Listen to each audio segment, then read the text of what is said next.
जिस बर्तन में छेद होता है ना, वो बर्तन कभी पूरा भर नहीं पाता है। और ये बात बर्तन के लिए नहीं कही गई है, ये बात आपके जीवन के लिए कही गई है। हमारे जन्म कुंडली में एक ऐसी ऊर्जा होती है जिसको हम लीकेज की ऊर्जा बोलते हैं। और ये जो लीकेज की ऊर्जा है ना, जब ज़्यादा एक्टिव हो जाती है तो क्या होता है कि हमारे एफर्ट्स, हमारी कोशिशें ये लीक होना शुरू हो जाती हैं, किस्मत लीक होना शुरू हो जाती है। ये जो लीकेज की ऊर्जा है ना, इसको पहचानना ज़रूरी है, क्योंकि इसको नहीं पहचानेंगे ना तो फिर क्या रिजल्ट्स आएंगे। अगर काम कारोबार है वो ढंग से नहीं चल पाएगा। ये लीकेज की ऊर्जा अगर आपके पैसे से जुड़ी हुई है ना, कमाते रहिए, कभी जोड़ नहीं पाएंगे। ये लीकेज की ऊर्जा अगर रिश्तों से जुड़ी हुई है तो जो मर्जी कर लीजिए, फिर भी आपके रिश्ते नहीं बन पाएंगे। वो कहते हैं ना, मुर्गे की जान गई लेकिन खाने वाले को स्वाद नहीं आया। यही बात फिर अप्लाई होती है जब ये लीकेज की ऊर्जा आपके जीवन में अच्छे से एक्टिव हो जाती है। क्या होती है लीकेज की ऊर्जा, किस तरह से ये एक्टिव होती है, कैसे रोकना है इसको, ये सारा कुछ आज के वीडियो में हम जानेंगे। नमस्ते, मेरा नाम है योगेश शर्मा। स्वागत है आपका happy life with Yogesh Sharma में। और दोस्तों, इस वीडियो में आगे बढ़ने से पहले एक निवेदन कि अगर अभी तक आपने अपने इस चैनल को सब्सक्राइब नहीं किया है ना, तो कृपया सब्सक्राइब जरूर करिएगा और बेल बटन दबाना बिल्कुल भी मत भूलिएगा। ये जो लीकेज की ऊर्जा है ना, ये आपके बर्थ चार्ट में 12वें घर से जुड़ी होती है। बर्थ चार्ट में 12 घर होते हैं, हर घर की एक अपनी एनर्जी होती है। जो फर्स्ट हाउस है ये आपकी पर्सनैलिटी को बताता है, सेकंड हाउस आपके धन को बताता है, छठा घर जो है आपकी सेवाओं को बताता है, कर्जे को भी बताता है, 10वां घर आपकी अथॉरिटी को बताता है, आपके करियर को बताता है। ठीक वैसे ही जो 12वां घर है ना, ये बताता है आपके जीवन में चीज़ें जो हैं ये आपके हाथ से निकलेंगी कैसे।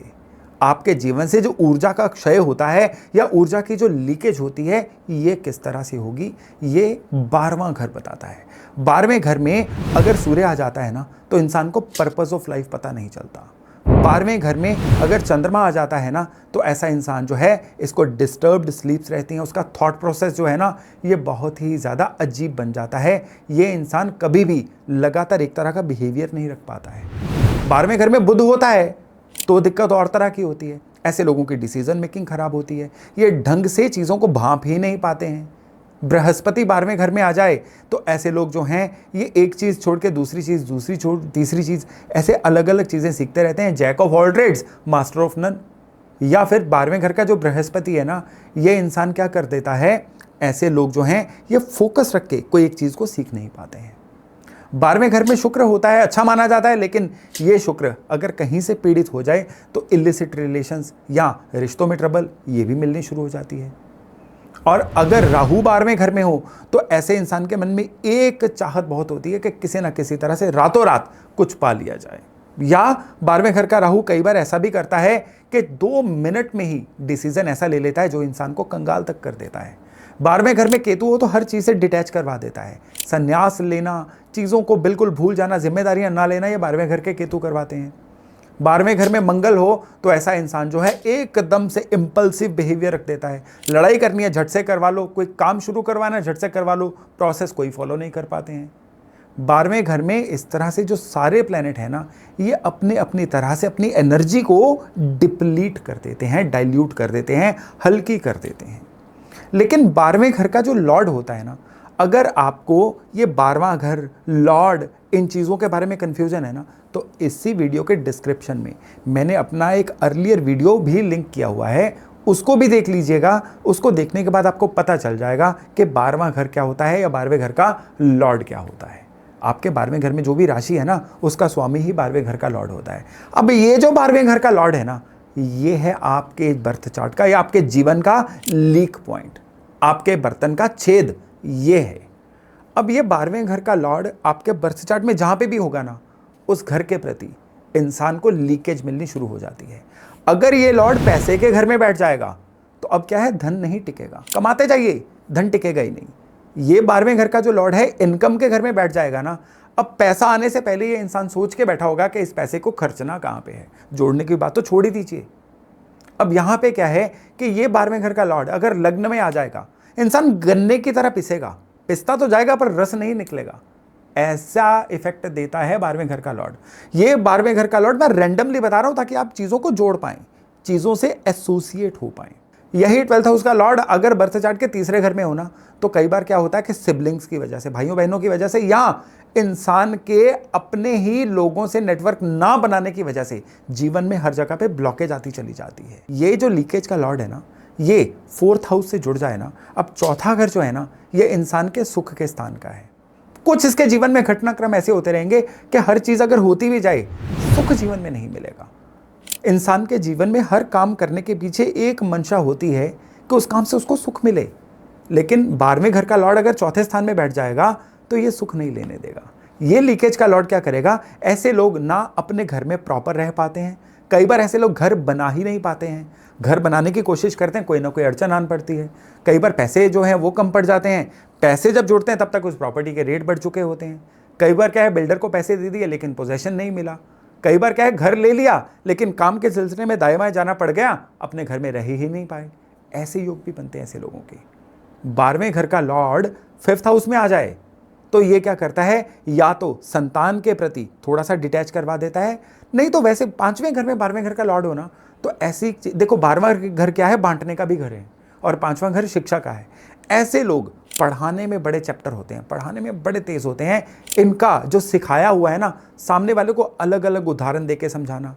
हम अपने कई बार ऑनलाइन चैनल्स पे भी देखते हैं ना, कुछ ऐसे गुरु लोग होते हैं जो बड़े प्यार से चीज़ों को समझाते हैं। बस ऐसा समझ के चलिए कि 12वें घर के जो लॉर्ड है ना, उनके 5वें भाव से कोई ना कोई संबंध रख रहे हैं। 12वें घर का लॉर्ड छठे घर में हो, एस्ट्रोलॉजी के मुताबिक तो ये विपरीत राजयोग होता है, लेकिन छठा घर कर्जे का घर है, और 12वां घर क्या है, बस चीज़ों को ऐसे ही जाने देना। ये लोग इम्पल्सिव कर्जा लेने में भी बड़े शेर हो जाते हैं, थोड़ी सी भी इनसे टेंशन झेली नहीं जाती, कर्जा झट से ले लिया। या दूसरे शब्दों में आप ये भी कह लीजिए कि इनको कर्जा आसानी से उपलब्ध भी हो जाता है, और ये कर्जा लेते हुए ज़्यादा सोचते भी नहीं है। तो इनको इस चीज़ का भी ध्यान रखना है।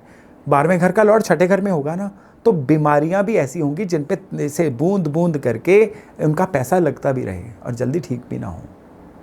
सप्तम भाव जो जीवन साथी का भाव होता है, सप्तम भाव में 12वें घर का लॉर्ड हो तो क्या होता है कि जीवन साथी के साथ या तो इंसान थोड़ा सा डिटैच ही रहता है, बहुत ज़्यादा लगाव नहीं हो पाता है।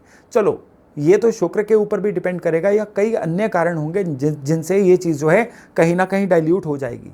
लेकिन ये घर जो है साझेदारी का भी है, पार्टनरशिप का भी है।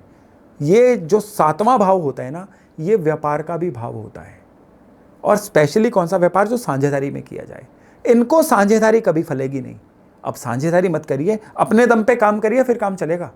तो इस तरह से आप ये भी देख सकते हैं कि काम कारोबार जो है ये 12वें घर से जोड़ के भी किस तरह से देखना। अब 12वें घर का लॉर्ड 8वें घर में होना, 8वां घर जो है ये जीवन में बिल्कुल बॉटम टच करके वापस आने का घर है। ये चीज है, 8वें घर की जो ऊर्जा है ना, ये आपको बिल्कुल कुछ से कुछ बना देती है, नया इंसान बना देती है। तो 12वें घर का लॉर्ड जो है अगर 8वें घर में हो तो इस इंसान के जीवन में घटनाक्रम कुछ ऐसे होते हैं कि ये जो अपने दिनों शुरुआती दिनों में जैसा इंसान होता है ना, आगे जाके या मिड एज में जाके ये ऑल टुगेदर डिफरेंट इंसान बन जाता है, और उसमें इनके जीवन में होने वाले घटनाक्रमों का बहुत बड़ा हाथ होता है। अब 9वां घर जो है, यहाँ पे 12वें का लॉर्ड हो, अब ये फादर का घर है, पिता का घर है। तो यहाँ पे क्या होता है कि इस इंसान के पैदा होने के बाद पिता के जीवन में बड़े उतार चढ़ाव आते हैं, या कई बार ऐसा होता है कि ऐसा इंसान जो है, इनकी जो धार्मिक हैबिट्स होती हैं ना, वो कई बार बड़ी अजीब, बड़ी एक्सट्रीम पे भी पहुंच जाती हैं, या अपने वो धार्मिक हैबिट्स में कुछ नयापन जरूर लेके आते हैं। 10वां घर जो आपकी अथॉरिटी का है, आपके काम कारोबार का है, यहाँ पे 12वां लॉर्ड होना, तो ऐसा इंसान जो है काम तो करता है लेकिन औरों के लिए।